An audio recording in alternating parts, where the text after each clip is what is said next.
Welcome to today's analysis. So, have you ever actually stopped to wonder how scientists measure something so microscopic that you can't even see it with the naked eye? I'm talking about measuring exactly how much a solid piece of metal expands when it gets heated. It's a tiny, tiny physical change, but getting that measurement right is absolutely crucial in physics and engineering.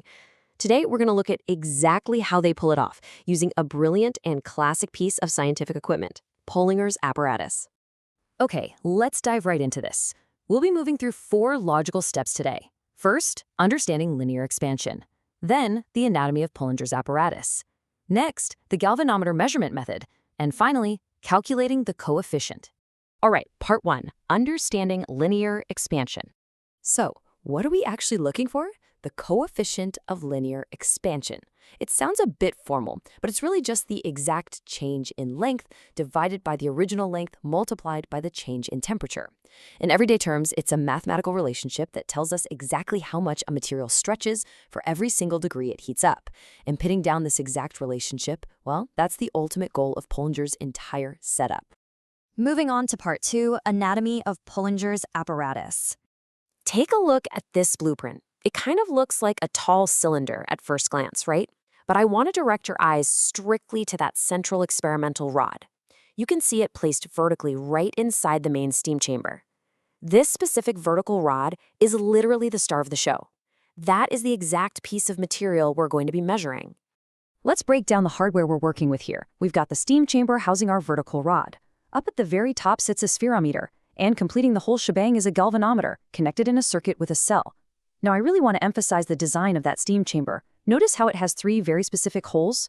One is an inlet where we pump hot steam in, one is an outlet where the steam escapes, and the third is perfectly sized to slip a thermometer right in to monitor the heat. It is just a wonderfully efficient design. Which brings us to part 3, the galvanometer measurement method.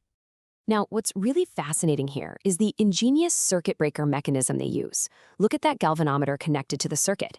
It essentially acts as a hyper-precise touch sensor. You see, the galvanometer will only deflect when the central leg of the spherometer makes physical contact with the top of our experimental rod. The literal microsecond they touch, boom, the circuit is completed. It's incredibly sensitive and completely removes human error. No more just eyeballing it and guessing when the tools are actually touching. So how does this play out in real time? Let's walk through the chronological steps of the experiment. Step 1, we pass hot steam through the inlet, which starts heating up our rod. Moving right along to step 2, we use our inserted thermometer to carefully record that rising temperature. Next up is step 3. As the rod heats up, it literally expands upward. So we adjust the spherometer at the top to measure this new, slightly taller length. And finally, step 4, we know we've measured exactly right when the spherometer touches the rod, and we immediately note the galvanometer's deflection. It's this really beautiful step-by-step dance of heat and measurement. And finally, part 4, calculating the coefficient. So the absolutely crucial point here is organizing our data. This table perfectly aligns each real-world measurement we just took with its mathematical variable. The initial length of the rod is L1. The initial and final temperatures are θ1 and θ2. And our initial and final spherometer readings? We just call those R1 and R2. Don't let the symbols intimidate you, honestly. This organization actually makes the math incredibly easy. We are literally just giving a simple letter to each number we wrote down during the experiment. Let's see how this all builds into our final required expression. On the left, we have our starting concept, change in length over the original length times the change in temperature. On the right is Pollinger's actual expression, alpha equals R2 minus R1 divided by L1 times θ2 minus θ1.